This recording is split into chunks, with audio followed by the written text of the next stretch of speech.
So I've got some bad news and I've got some worse news. The bad news is there's worse news. Okay, so all of the drugs that we currently use to treat the coronavirus, guess where we make them? China. All of the drugs we use to treat coronavirus depend on Chinese suppliers. Hello everyone, this is Mr. Obvious, and today on theamericanconservative.com.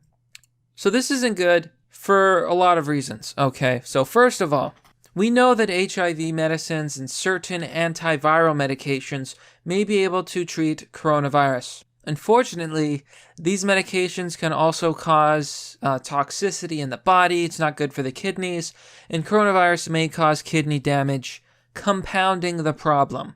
But there's an even bigger issue, because while we do have these medications that work, China's the one that's making it. Why is that a problem? Well, because China's where the plague is.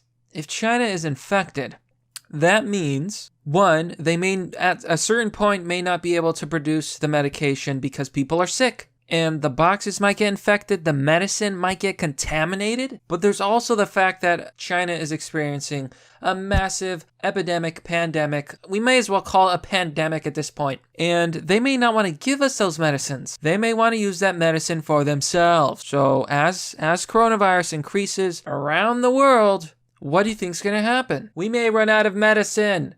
I've been saying for a while now that if you're going to get sick with coronavirus, get sick now. You know, although you will get kidney damage, lung damage, and you may end up infertile as a man, which is terrifying to me. You probably want to get sick early so you can get the drugs. Honestly, you don't want to get sick at all. Okay, it's just I'm just being hyperbolic, but at a certain point, there may not be any more medicine. The US has allowed another country to take over the industrial production of our medicines with no forethought or planning for a crisis. But we have to.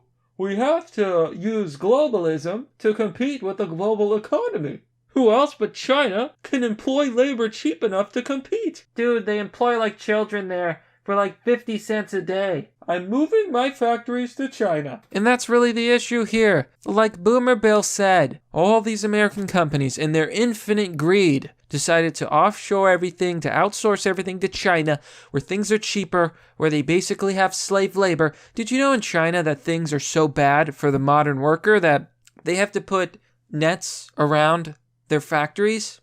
Because if they don't, people will climb to the roof and try to jump off. They have to stop people because they would lose workers left and right. Okay, so in our infinite wisdom, all of our drugs are being produced in China.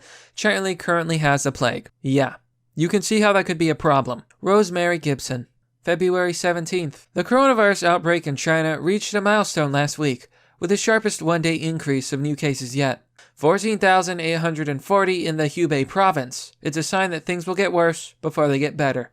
Yeah, so coronavirus is airborne. It can survive on surfaces. It can spread through the eyes. It can spread through touch, skin on skin. It's basically super infectious. It's unlike anything we've ever seen. It came almost out of nowhere, and I fully believe at this point that it's probably 90% chance man-made. I see no other explanation. The world watches China grapple with an unprecedented crisis.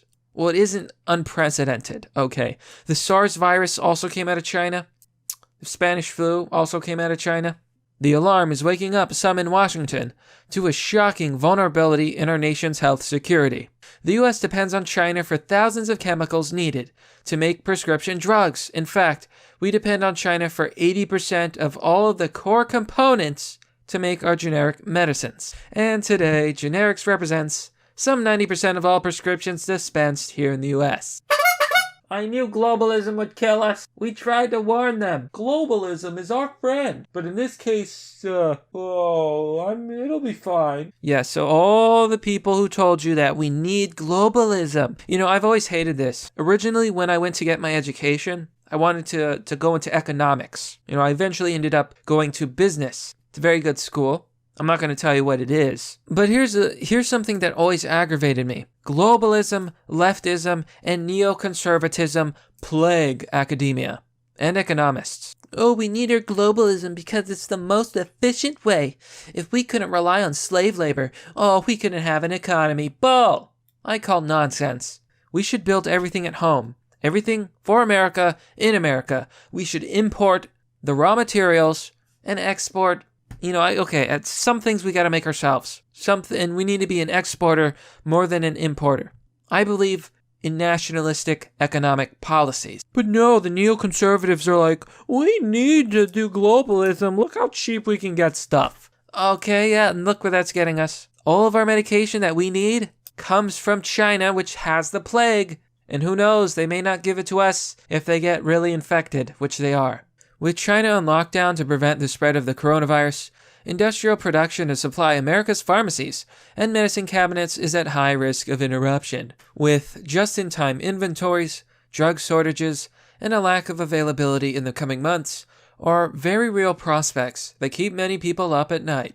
Medicines to treat the coronavirus depend on Chinese suppliers. Thankfully, the U.S. has been spared so far from a widespread outbreak, but last week the Centers for Disease Control and Prevention, CDC, said it expects the coronavirus to take a foothold here. Now, WHO, the World Health Organization, has been saying for a while now, oh, it's not a big deal. China has the coronavirus under control. We're not talking bad about China, basically sucking up to China. It's so pathetic. And then they also say, oh, we better brace for this deadly epidemic all around the world. Let's crack down on corona again. We're not talking about China. WHO is full of shit. Okay? But the CDC, the CDC doesn't mess around. They know this is dangerous. It's probably going to take a foothold in America, and it will be a disaster. If that happens, people who become seriously ill from coronavirus and require hospitalization will be cared for using many medicines sourced from China. Here are some examples.